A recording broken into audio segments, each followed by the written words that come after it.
जय हिंद मेरे प्यारे साथियों, एक बार फिर से स्वागत है मेरे यूट्यूब चैनल जॉब की जानकारी।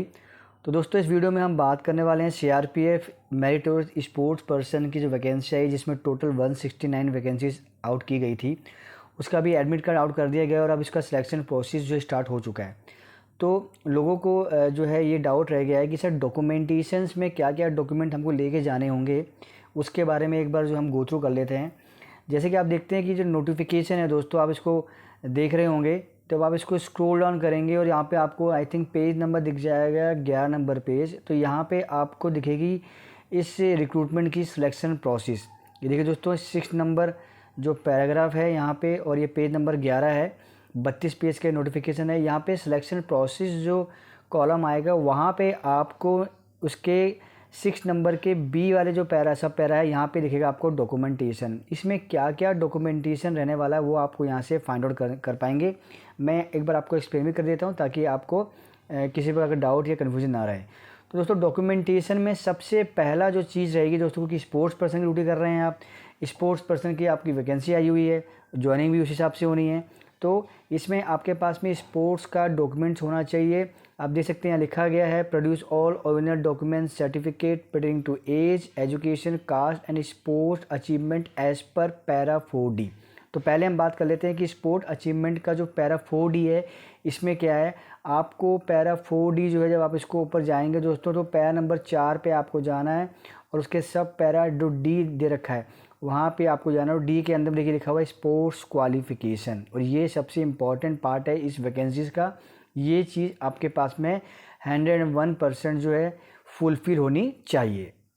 तो इसमें क्या चीज़ मांगी गई है दोस्तों, आपने अपना सर्टिफिकेट दिखा दिया मान लीजिए, लेकिन वो सर्टिफिकेट जो है, जो तय सीमा जो इसका जो कट ऑफ डेट रखी गई है उसमें नहीं है, तो आप एलिजिबल नहीं होंगे। अब कट ऑफ डेट क्या है दोस्तों, दिखाया गया है कि ऐसा कैंडिडेट जिसने 1 जनवरी 2021 से लेकर के 31 दिसंबर 2023 के बीच में किसी भी स्पोर्ट्स इवेंट में पार्टिसिपेट किया हो या फिर वो जीता हो। ठीक है, यहाँ पे ऐसा नहीं कि उसने मेडल लिया हो वो भी अप्लाई कर सकते, नहीं। यहाँ बोला गया हु है पार्टिसिपेटेड और won medals in the level of competition mentioned in table below.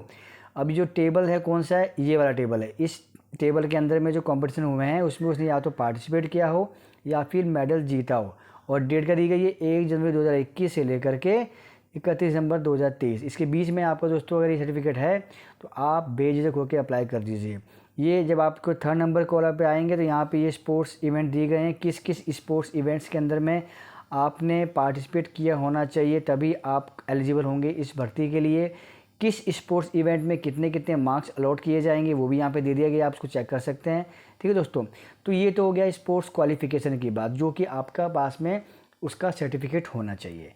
अब बात आती है दोस्तों कि बाकी के डॉक्यूमेंटेशन मुझे क्या लेके जाना है, क्योंकि बाकी के डॉक्यूमेंटेशन भी बहुत बड़ा इंपॉर्टेंट पार्ट रोल करते हैं। अगर वो नहीं लेके गए दोस्तों तो कहीं ना कहीं ऐसा हो जाएगा कि आपके पास में डॉक्यूमेंट नहीं होंगे और आप फेल हो जाएंगे। तो डॉक्यूमेंट्स क्या क्या रहते हैं दोस्तों, उसको भी एक बार हम देख लेते हैं ताकि आपके सारे डाउट क्लियर हो जाएंगे। तो यहाँ जब आप जो है देखेंगे डॉक्यूमेंटेशन कॉलम को, तो यहाँ पे दिखा रखा है कि आपके पास में जितने भी डॉक्यूमेंट्स हैं आपके, चाहे फिर एजुकेशन क्वालिफिकेशन हो, आपका डेट हो, डेट ऑफ बर्थ का हो, कास्ट का सर्टिफिकेट हो, सब के सब ओरिजिनल सर्टिफिकेट आपको लेके जाने होंगे। और वो सर्टिफिकेट कौन कौन से होंगे दोस्तों वो देख लेते हैं। तो यहाँ बता दिया गया है, पहला तो दोस्तों आपके पास में आपका स्पोर्ट अचीवमेंट का वो तो होना ही होना है। आपके पास में एज का सर्टिफिकेट होना चाहिए, एजुकेशन क्वालिफिकेशन का, कास्ट का, ये सर्टिफिकेट होना चाहिए। अब बात आती है एज की। तो एज के लिए मैं बता दिया था दोस्तों, आपको एज का सर्टिफिकेट लेने के लिए आपके पास में आपका जो सर्टिफिकेट है, आपका मार्कशीट होती है 10th क्लास की, वो आपकी चल जाती है, उसमें डेट ऑफ बर्थ लिखा होता है। हाइट में अगर आपको रिलेक्सेशन चाहिए दोस्तों, तो हाइट में रिलेक्सेशन लेने के लिए आप बोलेंगे मैं तो एसटी में आता हूँ, मुझे हाइट में छूट मिलनी चाहिए। तो जो मैंने अपने प्रीवियस वीडियो में बता रखा है कि कौन से फॉर्म को लेके जाना होगा, आप वीडियो को जाकर देख सकते हैं, लिंक डाल दूँ डिस्क्रिप्शन बॉक्स में। साथ ही साथ जो फॉर्म जो भी हैं दोस्तों रिलेक्सेशन वाले, वो नीचे जब स्क्रॉल डाउन करेंगे, सबसे नीचे आप जाएंगे ना दोस्तों, तो यहाँ पे आपको सारे फॉर्म दिख जाएंगे। देखिए ये सारे फॉर्म हैं, ये एनेक्सर वाइज दे रखे हैं। तो हाइट में छूट चाहिए तो हाइट का, अगर आप किसी सर्विस में सर्विस कर रहे हैं तो उसका छूट वहाँ से आपको मिल जाएगा। तो ऐसे करके आपको जो है ये फॉर्म डाउनलोड करके और उसके बाद में प्रिंट आउट निकाल करके आपने जा करके अपना हाइट में छूट ले लेना है। तो और अच्छे से एक्सप्लेन करने के लिए हम जब थोड़ा नीचे और स्क्रॉल डाउन करेंगे दोस्तों, देखिए A B C D में जब आप आएंगे तो यहाँ पर उन्होंने सेपरेट पैराग्राफ दे दिया है। क्या क्या दिया है, education qualification, sports, domicile, caste certificate, ये आपके पास होना चाहिए। मैट्रिकुलेशन 10th क्लास का सर्टिफिकेट होना चाहिए। क्यों होना चाहिए? डेट ऑफ बर्थ के लिए, जो मैंने पहले बताया था। ओबीसी का आपके पास सर्टिफिकेट होना चाहिए। एनेक्सर 3, अब एनेक्सर 3 कहाँ मिलेगा? ये क्या चीज़ है? एनेक्सर 3 मिलेगा दोस्तों, जो भी मैंने आपको फॉर्म दिखाया था, नीचे जब जाएंगे वहाँ पे एनेक्सर 3 फॉर्म मिलेगा, वो ओबीसी एनसीएल का है। उसके बाद में आपको जो है नो ऑब्जेक्शन सर्टिफिकेट लेना होगा। अगर आप इन सर्विस में, आप गवर्नमेंट सर्वेंट हैं, तो आपको नो ऑब्जेक्शन सर्टिफिकेट लेना होगा। और वो सर्टिफिकेट कहाँ से मिलेगा? वो भी आपको नीचे फॉर्म है, वहाँ पे आपको मिल जाएगा।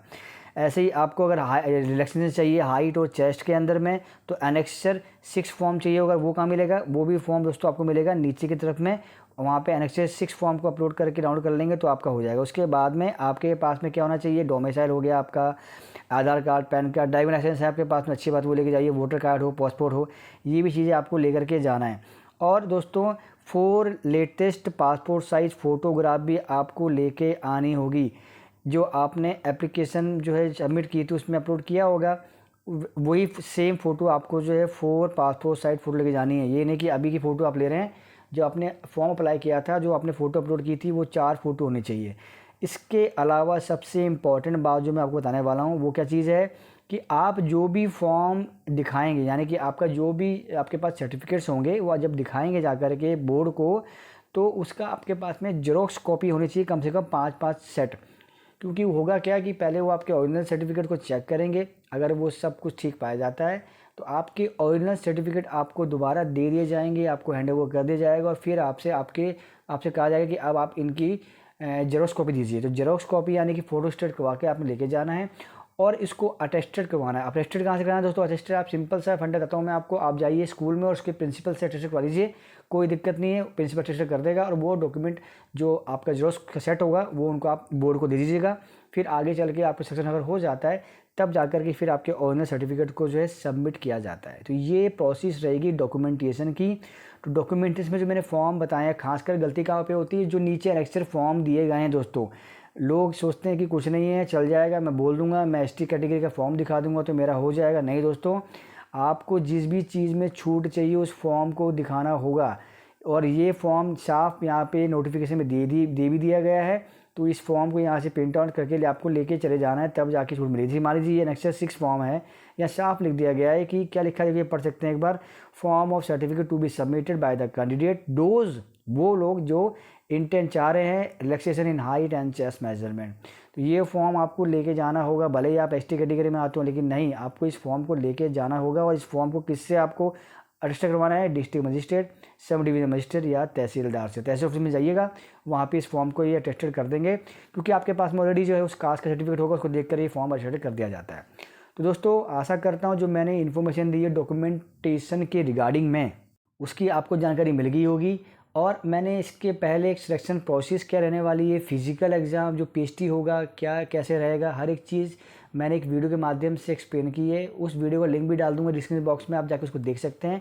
तो आपको एक सिलेक्शन प्रोसेस का गो थ्रू मिल जाएगी, कैसे सिलेक्शन प्रोसेस इसमें की जाएगी। तो दोस्तों ऐसे ही इन्फॉर्मेटिव वीडियो करूँगा, पहली बार आए हैं चैनल को जो सब्सक्राइब कर दीजिएगा, ताकि फ्यूचर में आने वाली ऐसी इंपॉर्टेंट अपडेट मेरे चैनल के माध्यम से आपको मिलती रहेगी। मिलेंगे नेक्स्ट अपडेट वीडियो के साथ, जब तक के लिए जय हिंद मेरे प्यारे साथियों।